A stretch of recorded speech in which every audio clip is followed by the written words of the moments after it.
ॐ सोमनाथाय नमः। ॐ मल्लिकार्जुनाय नमः।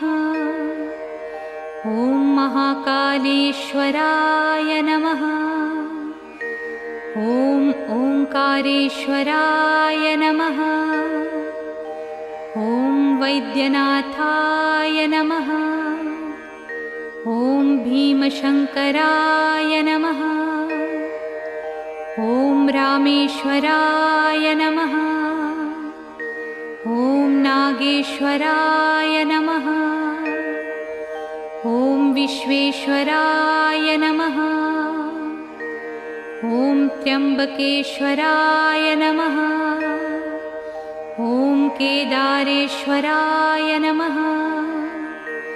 ॐ भुस्मेश्वराय नमः।